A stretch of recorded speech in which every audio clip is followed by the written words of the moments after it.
So today I wanted to make a video about finding the beauty in where you're at.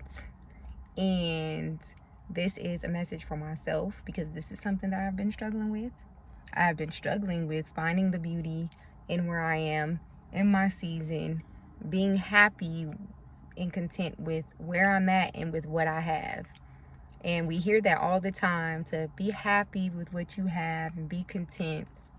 And it's easy to say those things, but it's difficult sometimes to live that, especially when you see so much in your future, you see so much greatness, and you just feel like you're on the cusp of that breakthrough, but you can't quite touch it. So so it's been rough.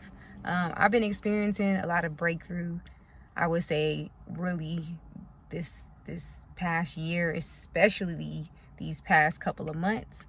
And I've also been experiencing a lot of discontentment because I felt like a lot of the things that I worked for had kind of gone to the wayside. And so I'm kind of just rebuilding myself, rebuilding the type of woman that I want to be. And I say all that to say this. I just want to speak to the person right now that feels like, you see greater for yourself, but you feel like, man, I can't touch it. Or if I could just get over here, then I'd be better. If I could just get over there, I would be better. And I feel that God is telling us in this season to just make beautiful with what you have and where you're at now. If you don't like your environment, change it. You don't have to go out and spend a whole bunch of money. I love DIYs. I love remodeling my space, and I will go to the Dollar Tree. I will go to the thrift store. I would do whatever for me to save some coins or just work with what I already have. You know what I mean? And just make do with what you already have. Stop looking to the right or left of you. Stop comparing yourself to other people, and make beautiful what you already have. And so, yeah, that goes for your environment. If you're somewhere that you don't like a job, or I don't know, just where you are in your life, you know what I mean, in your career. If you don't like your career, start engaging in some hobbies and things that you do like. And I'm telling you these things because this is something that I have to preach to myself and that I'm doing. And I just know that engaging in hobbies that I love, I feel like I'm walking in purpose. I'm using my creative gifts, and you'll start to get beautiful things even out of that. So yeah, if you're struggling right now, or you feel like you're not where you want to be, in your life, start exploring your creative side. Start exploring different things that you enjoy or that you're good at, or learn something new and see if you even like it. And you'll find, like, the more that you work on your passions, you start to become more fulfilled. And seek God during this time. We always hear that, seek God, seek God, seek God. But are you really doing it? Are you really taking that time aside throughout your day? And I've had to tell myself this too, that prayer is first and foremost. I have to get quiet. I have to get still. I have to stop trying to always make myself busy and doing all these different things. Sometimes God is calling us to rest and to be still. It's not for you to work.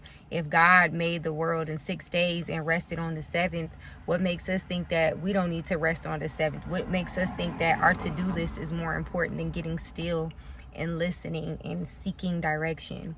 And I've learned, when I try to skip that quiet time, or skip really sitting down and asking questions and waiting to receive an answer, I find when I try to jump ahead that I have to start all over anyways, and I have to go right back to God and ask him, okay, you know what? I'm surrendered now. What is it that you want me to do? So you end up wasting more time, because what you should have did in the beginning, what you should have did in the beginning, now you got to turn around and do it now. So you might as well seek God now and get quiet now and put that to-do list to the side, because every day that list is going to be outrageous. There's always going to be laundry. There's always going to be dishes. There's always going to be people that need you to do something, or need you, you know what I mean? So it can wait, is all I'm saying. So yeah, just, again, make what you have to work with beautiful. If that means investing some money into yourself, you know, updating your wardrobe, updating your look, updating your environment, you know, get frugal, budget your money, and become the person you want to become right now. You don't have to wait for the future. You don't have to wait for a person. You don't have to wait for that next best thing. You can start doing it today with what you already have. I encourage you to, number one, declutter. Well, number one, like I said, is getting that quiet time, and to also declutter. You want to declutter. And then the third thing that you want to do is start writing a list when you wake up in the morning of the things that are like your priority. Your God is first, then your family, and then, you know, your work or whatever, however order you know that you need to put it in. I would advise you to make that list a priority list, and just do it. And whatever you don't finish throughout the day, don't beat yourself up. You know, you can roll it over to the next day, or you can give yourself the week to complete whatever it is. But start making those changes now, and you'll see things in your life begin to shift and to change fairly quickly.